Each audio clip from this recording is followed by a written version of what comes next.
Nandun na nga ako. Pero dapat paisa-isa lang.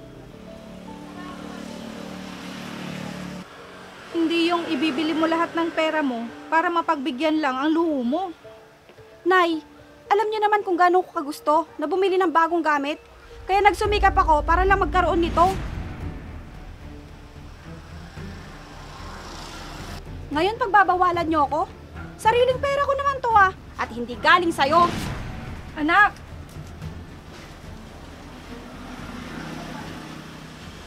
Ang tigas talaga ng ulo.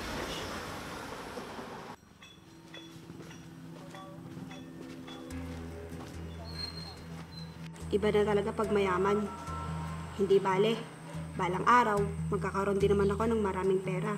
At bibilhin ko lahat ng gusto ko.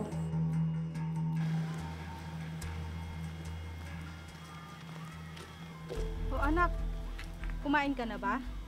May pagkain na dun sa lamesa, kumain ka na lang. Saan po kayo pupunta, ma? May kuko din lang ako sa tita mo. Dumating na kasi siya galing abroad. Talaga po? Sabihin niyo po, yung bag ko po na imported ha? Naku anak, nakakahiya naman magsabi. Kung ano yung ibibigay niya, tanggapin na lang natin. Pangarap ko po kasi magkaroon ng bag na galing sa ibang bansa.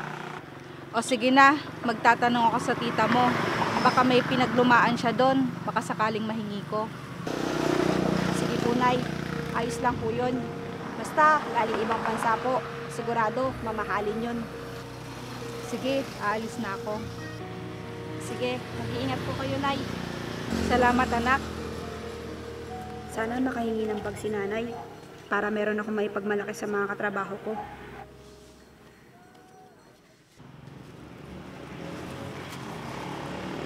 Emma? Emma? Nay, nasaan na po yung bag ko? Nakahingi po ba kayo kay tita? Anak, wala daw siyang maibibigay sa'yo. Kasi nahingi na ng mga ibang pinsan mo. Ganun po ba? Akala ko naman, may magagamit na akong mamahaling bag. Anak, tiis ka lang. Malay mo, balang araw, mabili mo lahat ng gusto mo. Basta mag-ipon ka lang. Opo, Nay. Talagang gagawin ko po ang lahat para magkaroon po ako ng maraming pera. Magdodoble kayod po ako, Nay. Anak, basta ingatan mo yung kalusugan mo ha. Baka mamaya kasi hindi ka na nagpapahinga. Huwag po kayong mag-alala, Nay. Kayang-kaya ko po yun. Ito palang bigay ng tita mo. Ano po to, Nay? Tsokolate? Nakakataba po to, Nay. Sa inyo na lang po. Hay nako Emma, magpasalamat na lang tayo at may naibigay ang tita mo. Kaysa naman wala. Ayoko naman po ng pagkain, Nay. Gusto ko po gamit. Bahala ka na nga.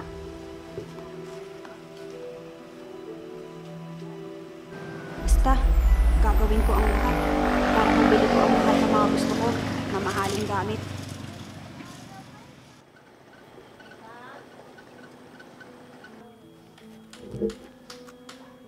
Magta-travel na naman siguro si Hana. Buti pa siya. Ang sarap-sarap ng buhay niya. Hi, Emma. Hi, saan ang punta mo, Hana? Mag-travel ako.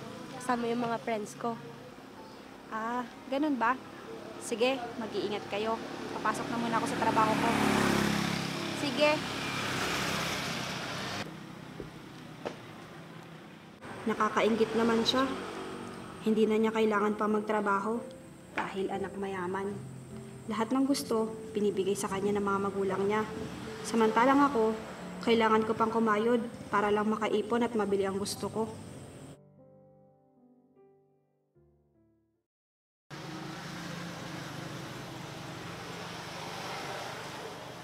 O anak, mukhang pagod na pagod ka.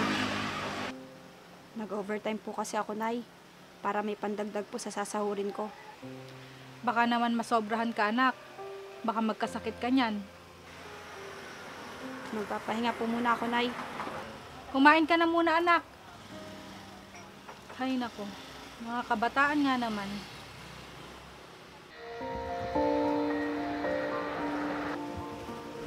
O anak, ang dami niya na.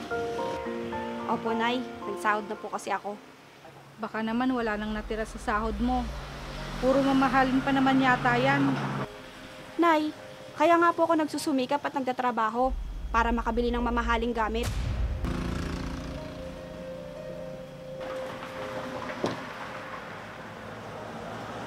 Nay, ang gaganda po, di ba? Oo anak, magaganda nga. Pero sana hindi mo inubos ang pera mo para dyan. Lagi kang pagod sa trabaho mo. Halos wala ka ng pahinga. Paano pag nagkasakit ka sa sobrang pagod mo? Hindi naman po siguro, Nay. Hindi bale, naranasan ko naman po na magkaroon ng sariling gamit galing sa pinagpaguran ko. Nandun na nga ako. Pero dapat paisa-isa lang. Hindi yung ibibili mo lahat ng pera mo para mapagbigyan lang ang luho mo.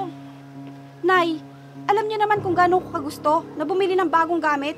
Kaya nagsumikap ako para lang magkaroon nito.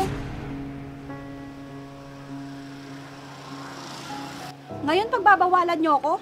Sariling pera ko naman to ah. At hindi galing sa'yo. Anak!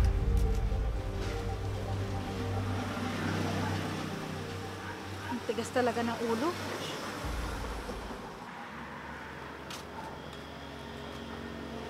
Hindi kayo papasok ng trabaho si Emma?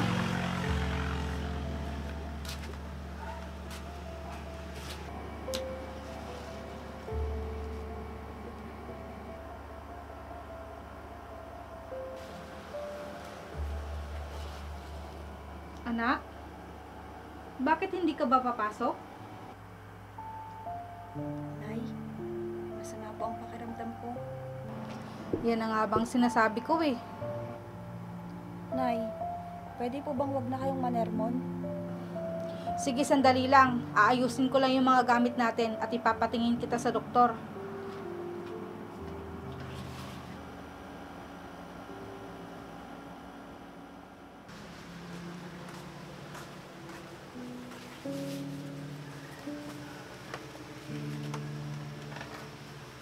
Emma, narinig mo naman siguro ang sinabi ng doktor. Bawal ka magpagod ng sobra. Nay, paano na kaya ako magtatrabaho nito? Anak, ikaw naman kasi, kung nakinig ka sa akin noon pa, hindi ka sana nagkasakit ng malala.